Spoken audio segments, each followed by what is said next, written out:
Bakit parang laging ikaw ang may kasalanan? Kapag naririnig mo ang mga salitang to, sobra ka lang kasing sensitive. Ako to, ganito na talaga ako. Huminga ka muna ng malalim dahil baka hindi mo alam may kausap kang makasariling tao.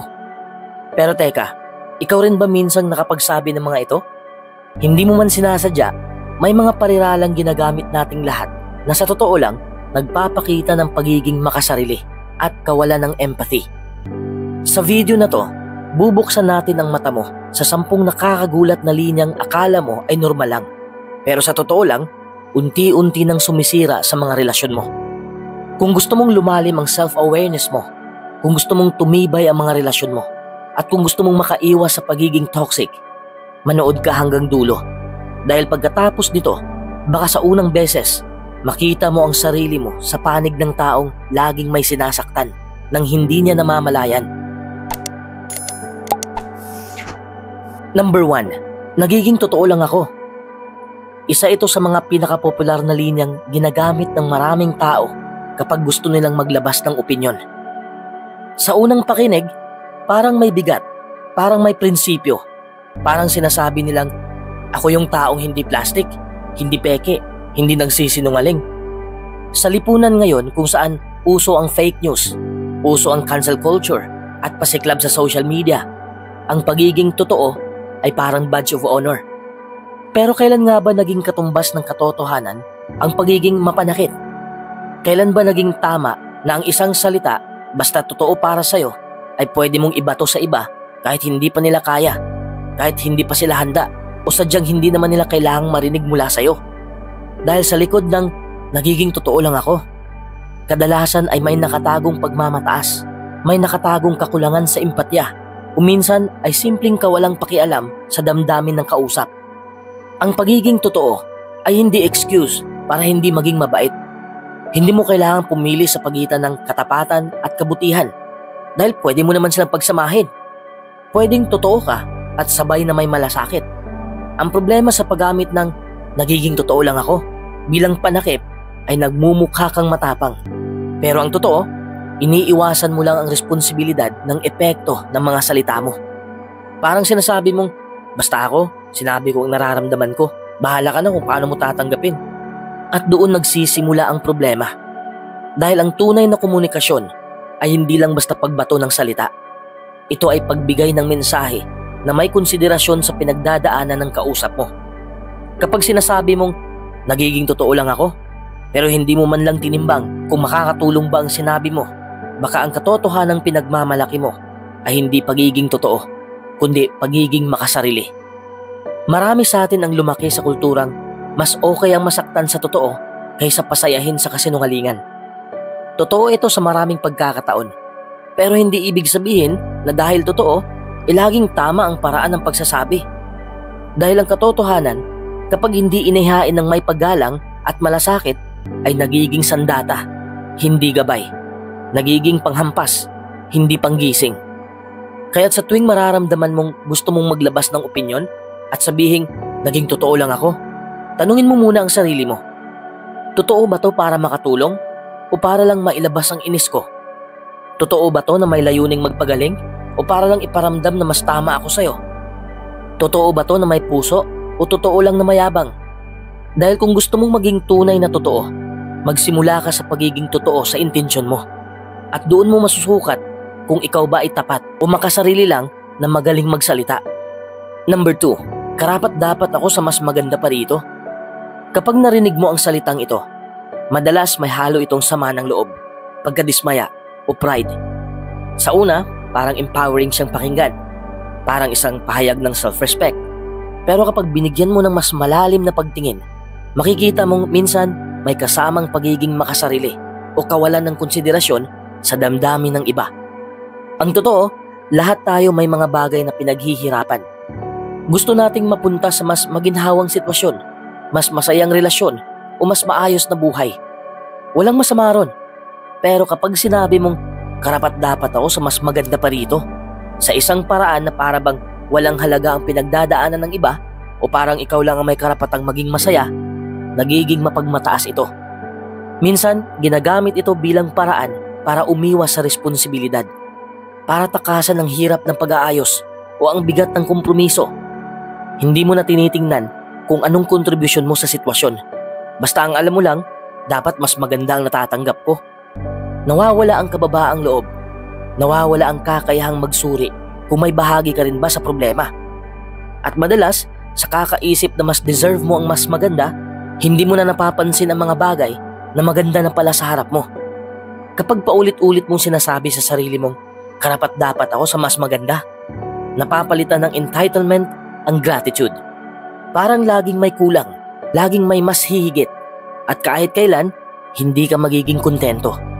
Hindi ka rin magiging bukas sa tunay na koneksyon kasi laging may nakaabang na paghuhusga na kung hindi pasok sa standards mo ang tao o sitwasyon, iiwan mo agad. Mas masarap pakinggan ang ideya na nagsisikap ako para sa mas mabuting buhay kaysa karapat-dapat ako sa mas maganda. Kasi ang isa, rooted sa pagsusumikap. Ang isa, rooted sa pride. Ang isa, bukas sa posibilidad ng pagtutulungan. Ang isa, nakasara sa sariling pananaw. Hindi masama ang mangarap ng mas maganda, pero dapat laging may kasamang pagpapakumbaba, pagkilala sa effort ng iba, at pagtanaw sa kabuuan ng sitwasyon. Hindi lang sa sarili mong inaasahan. Doon tayo nagiging mas makatao, mas grounded, at mas may malasakit. Number 3, ganyan lang talaga ako. Sa unang pakinig, parang simpleng pahayag lang ito. Isang pag-amin ng pagkatao. Pero kung susuriin mo mabuti, ito'y isa sa mga pinakadelikadong linyang ginagamit ng mga taong ayaw tumanggap ng pagkakamali. Bakit? Dahil sa likod ng simpleng pangungusap na ito, may malalim na pagtanggi sa responsibilidad. Kapag sinabi mong, ganyan lang talaga ako, para mong sinasabing wala kang balak magbago. Para mo na rin sinarhan ang pinto para sa anumang pag-unlad o pag-ayos sa sarili. Isa itong panangga laban sa feedback, laban sa opinyon ng iba, at lalo na sa damdamin ng taong nasasaktan sa kilos o salita mo. Sa halip na makinig, mas pinipili mong ipilit ang sarili mong bersyon ng katotohanan kahit may nasasaktan na. Ang mas malala pa, ginagamit ito bilang proteksyon ng ego. Kasi mas madaling sabihin na ganito na talaga ako kaysa tanggapin na may dapat kang baguhin. Mas madali ang magturo ng limitasyon ng personalidad kaysa kumilos para umunlad. Pero ang totoo, ang bawat isa sa atin ay may kakayahang magbago. Ang tanong lang, gusto mo ba? Sa ganitong klase ng pananaw, nawawala ang paggalang sa pamilya, kaibigan o karelasyon. Hindi mo maaaring i-expect na tatanggapin ka lang basta ng ibang tao kung paulit-ulit kang nakakasakit. Tapos ang justification mo ay, ganyan na talaga ako eh. Hindi ito pagiging totoo. Ito'y pagiging matigas ang ulo. Lahat tayo may mga ugaling hindi maganda. Lahat tayo may galit, sungit o pagkukulang. Pero hindi yun lisensya para hindi mag-adjust. Ang tunay na matapang ay yung marunong umamin, handang makinig, at bukas sa pag-aayos. Kapag sinasabi mong, ganyan lang talaga ako, para mo na rin sinasabing, bahala ka na kung kaya mo ako. Kung hindi, problema mo na yan. At yan ang tunay na ugat ng pagiging makasarili. Hindi masama ang pagiging totoo sa sarili. Pero kung ang katotohanang pinipilit mong ipakita ay nagdudulot na ng sakit sa iba, dapat mo ring tanungin ang sarili mo. Katotohanan ba talaga yan? O katigasan ng puso? Number 4. Bakit ang OA mo naman? Ito ang isa sa mga pinakakaraniwang linyang ginagamit kapag may taong nagsabi ng saloobin niya o naglabas ng damdamin. At sa unang pakikinig, parang simpleng banat lang ito. Parang biro, parang wala lang. Pero ang totoo, ito'y isa sa pinakamasakit at nakapagpapatahimik na salita na pwedeng marinig ng isang taong naglalakas loob magsabi ng totoo. Kapag sinabi mong, bakit ang OA mo naman? Hindi mo lang binabaliwala ang nararamdaman ng kausap mo. Para mo na ring sinabing hindi valid ang emosyon niya. Ibig sabihin, kahit gaano siya nasaktan, kahit gaano kabigat ang naramdaman niya sa isang pangyayari, sinasabi mong sobra lang siya, nag-iinarte lang siya, ginagawa lang niya itong malaking issue kahit hindi naman dapat. At mas masakit pa rito, kadalasan, sinasabi ang OA hindi para tulungan o aliwin, kundi para patahimikin. Para hindi na magreklamo, para hindi na magpaliwanag, para tapusin ang usapan sa isang iglap. dahil hindi na komportable ang kabilang panig. Hindi rin ito patas kasi bawat tao, iba-iba ang pinanggagalingan, iba-iba ang threshold ng sakit, iba-iba ang pagkakaintindi sa mga nangyayari, at iba-iba ang epekto ng mga salita o aksyon sa kanila. Yung maliit lang para sa'yo, maaaring trauma na para sa iba. Yung biro lang sa paningin mo, pwedeng tinik na sa puso ng kausap mo. Kaya sa tuwing may nagsasalita ng masakit o nagpapakita ng emosyon at bigla mong i-dismiss gamit ang OA mo naman, para mo na rin sinabihang tumahimik ka nga kahit hindi mo naman talaga alam kung ano ang pinagdadaanan nila. Ang totoo, minsan kaya natin nasasabi ito ay dahil hindi natin kayang hawakan ang bigat ng emosyon ng iba. Nahihirapan tayong tumanggap na may nasaktan sa sinabi natin. Mas madali kasing itulak pabalik ang sisi kaysa tanggapin na kahit hindi natin sinasadya ay may nasaktan tayong damdamin. Pero kapag may respeto at malasakit ka sa isang tao, pipiliin mong makinig muna bago maghusga. Pipiliin mong umunawa, hindi magpatahimik, dahil hindi mo kailangang agree sa nararamdaman ng isang tao para kilalanin mo na totoo yun sa kanya. At sa ganitong paraan, doon nagsisimula ang tunay na koneksyon. Hindi sa pag-dismiss ng damdamin, kundi sa pakikinig, pag-unawa at pagtanggap na may space ang bawat emosyon. Number 5. Hindi ko naman sinadyang masaktan ka, so huwag ka na magalit. Sa unang tingin, parang simple lang tong linyang to. Parang inosente, parang may sense. Kasi nga naman, kung hindi sinasadya, bakit pa magagalit, di ba?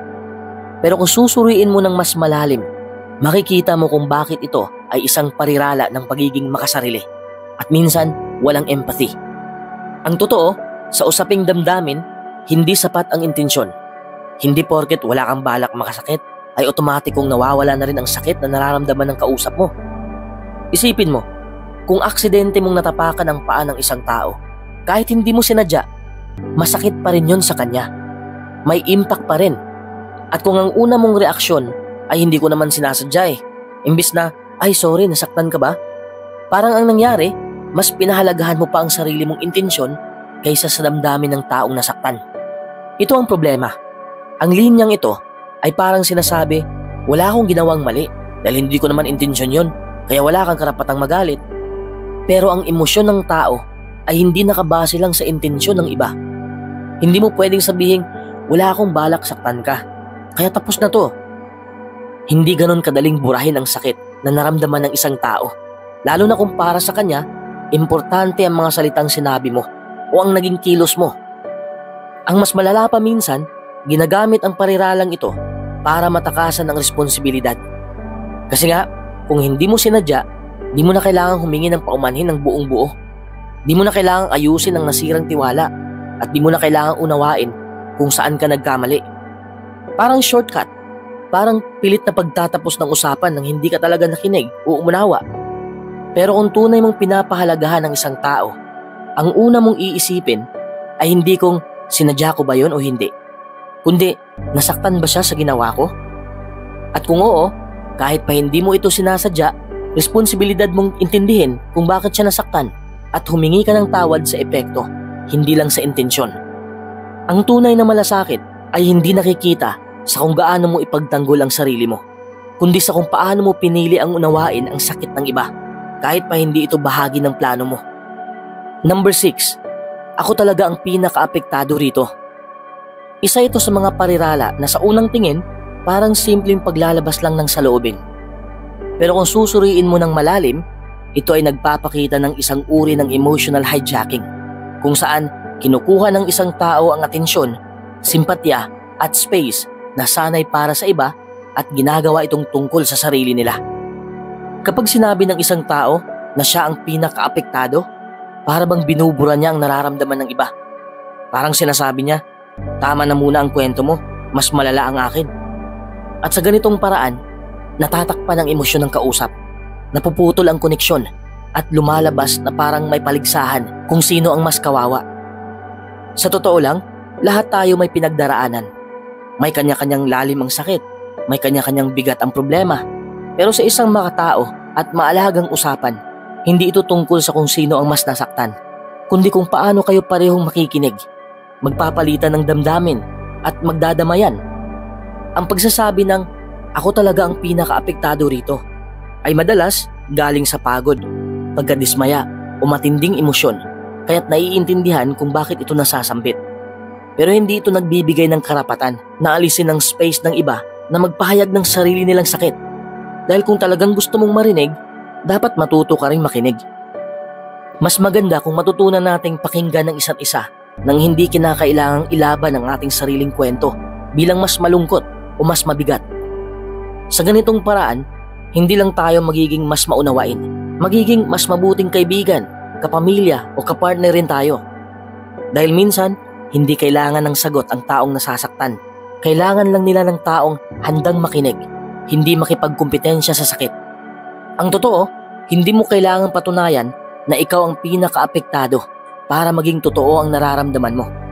At hindi mo kailangang baliwalain ang nararamdaman ng iba para lang mapansin ang sayo. May space para sa lahat ng emosyon kung pipiliin nating magbigay. Number 7, kung mahal mo talaga ako, gagawin mo to para sa akin. Isa ito sa mga pinakamapanganib at madalas hindi agad napapansin na uri ng emotional manipulation.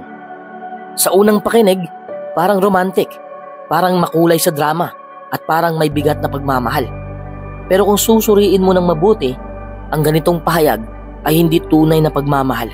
Ito ay pamimilit na binalot sa salitang pagmamahal. Ang tunay na pagmamahal ay malaya.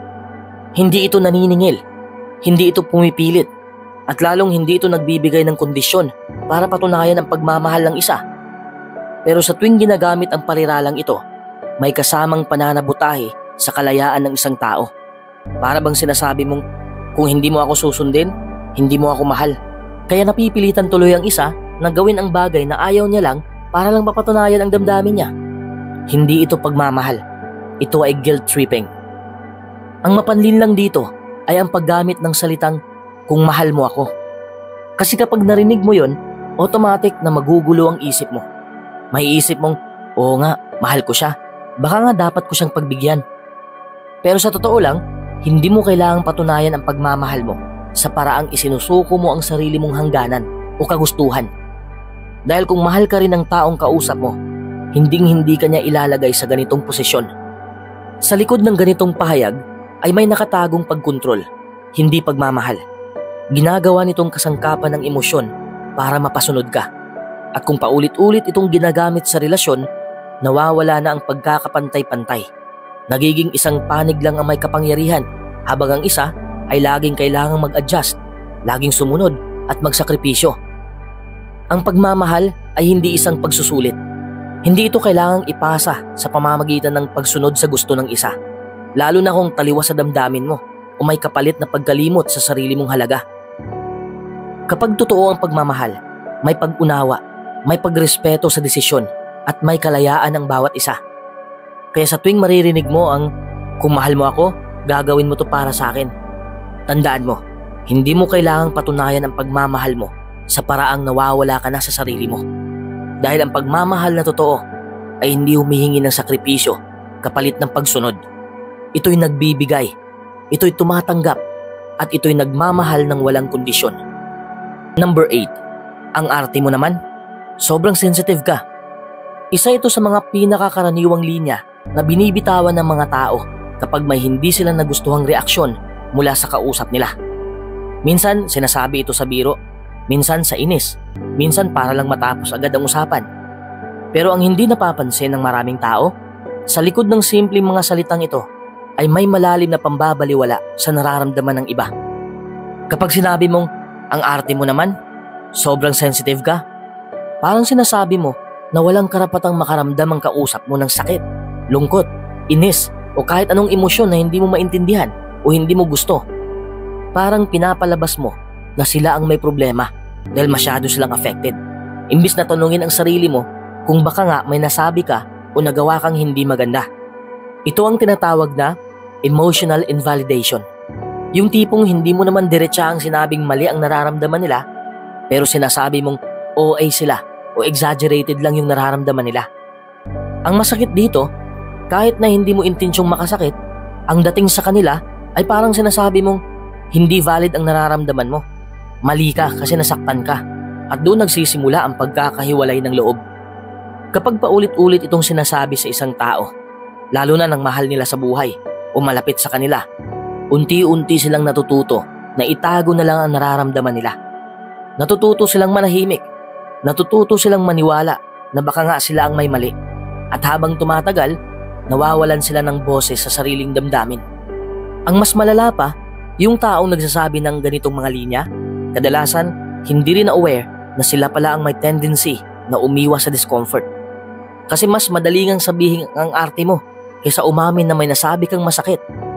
Mas madali ngang sabihin ang OA mo kaysa harapin na baka kailangan mong humingi ng tawad. Kaya imbis na harapin ang issue, binabaliktad dito sa taong nasaktan para wala nang kailangang ayusin. Pero sa totoo lang, lahat tayo may kanya-kanyang level ng sensitivity. At hindi dahil hindi ka na-offend, ibig sabihin mali na agad yung taong naapektuhan. Iba-iba tayo ng hugot, ng karanasan, ng limitasyon. Pwedeng para sa'yo, biro lang. Pero para sa kanya, trigger na ng matinding insecurity. At kung talagang may malasakit ka sa isang tao, hindi mo ipaparamdam sa kanya na kasalanan pa niya na nasaktan siya. Ang pagiging sensitive ay hindi kahinaan. Sa maraming pagkakataon, ito pa nga ang tanda ng malalim na pag-unawa, empatya at pagiging totoo sa sarili. Ang mas nakakatakot ay yung mga taong sanay nang i-dismiss ang damdamin ng iba para lang maipilit ang sarili nilang pananaw. Kaya sa susunod na marinig mo o mapansin mong gusto mong sabihin ang mga salitang ang arte mo, sobrang sensitive ka, huminga ka muna. Tanungin mo ang sarili mo, talaga bang arte lang yun? O may nasabi akong hindi tama? Baka kailangan mo lang makinig, hindi mag-judge. Baka kailangan mo lang dumamay, hindi dumipensa. Dahil sa huli, mas mahalaga ang relasyon kaysa sa pagiging tama. Number 9, huwag nating gawing tungkol sa'yo to. Sa unang pakikinig, parang simpleng paalala lang ito na huwag ilihis ang usapan. Pero kung susuriin mo ng mabuti, ang pariralang ito ay may dalang malalim na implikasyon. Karaniwang binabanggit ito ng isang tao kapag ayaw niyang pakinggan ang panig ng kausap niya.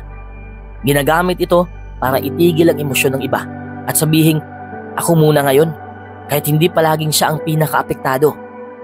Kapag sinabi ng isang tao ang huwag nating gawing tungkol sa'yo to, hindi lang niya sinasabi na umiwas sa drama o palitan ng damdamin. Madalas, pinaputol na niya ang karapatan ng kausap na magsalita, magpaliwanag o ipahayag ang nararamdaman.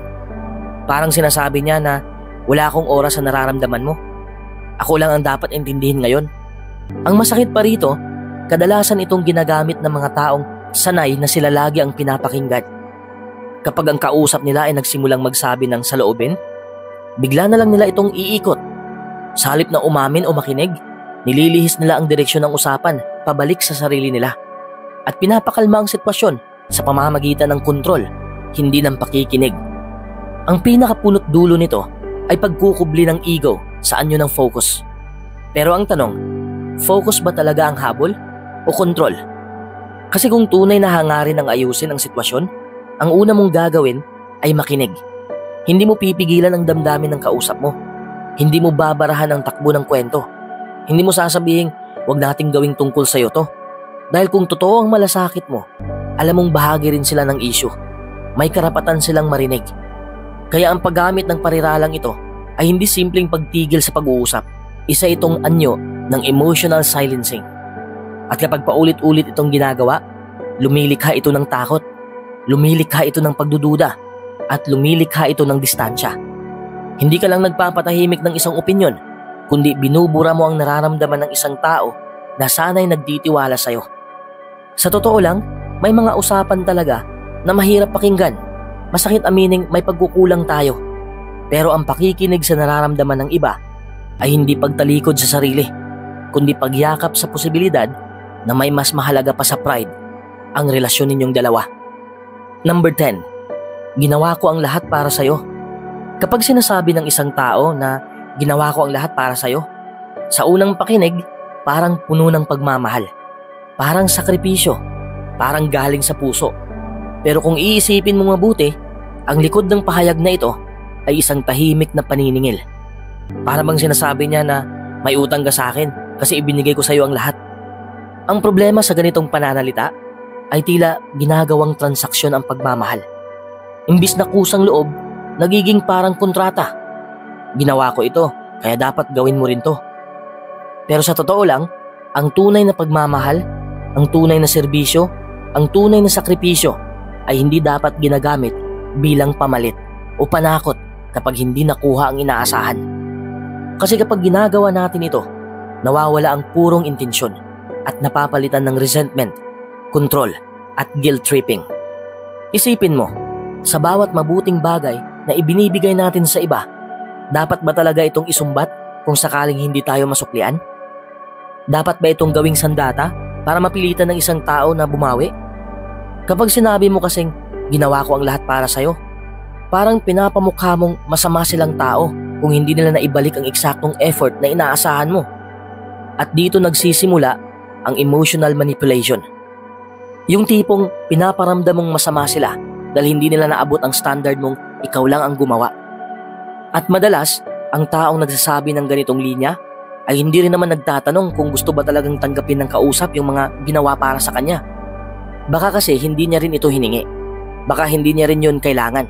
Pero pinilit mo pa rin ibigay at ngayong hindi siya nakabawi o hindi na siya sumusunod sa gusto mo, bigla mo na siyang sisingilin ng damdamin. Ang tunay na pagmamahal ay hindi nakabase sa sukli. Hindi mo dapat ibinibigay ang sarili mo sa isang tao na may nakatabing resibo na kapag hindi ka nabayaran ng pabor o pagmamahal, isusumbat mo lahat. Dahil kung ginagawa mo ang lahat para sa kanya, pero ang totoo pala ay ginagawa mo ito para sa sariling validation, para sa sariling kontrol, para sa sariling kapalit, hindi yun pagmamahal, kundi investment na may emotional interest rate. Masakit aminin, pero minsan ginagawa natin ito dahil ayaw nating tanggapin na hindi tayo ginusto pabalik. Kaya ginagamit natin ang mga sakripisyong ginawa natin bilang katibayan ng halaga natin at panakot sa guilt ng iba. Pero sa dulo, ang ganitong approach ay hindi nakakabuo ng pagmamahalan. Nakakasakal ito. Kaya kung talagang nagmahal ka, gawin mong totoo. Huwag kang sumingil. Huwag mong sukatin dahil ang tunay na pagmamahal ay hindi ipinapaalala, pinaparamdam, pero hindi isinusumbat. Alam mo, minsan hindi natin namamalayan. Tayo mismo ang gumagawa ng mga makasariling banat na sa totoo lang, ang dating sa iba ay parang wala tayong pakialam.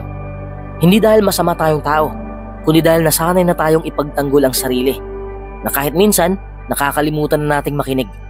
Napaisip ka rin ba habang binabasa mo ang mga linyang yan? Baka may isa o dalawa kang nasabi na rin dati. Don't worry, lahat tayo guilty sa ganitong moments. Tao lang tayo, pero ang mahalaga ay handa tayong magbago.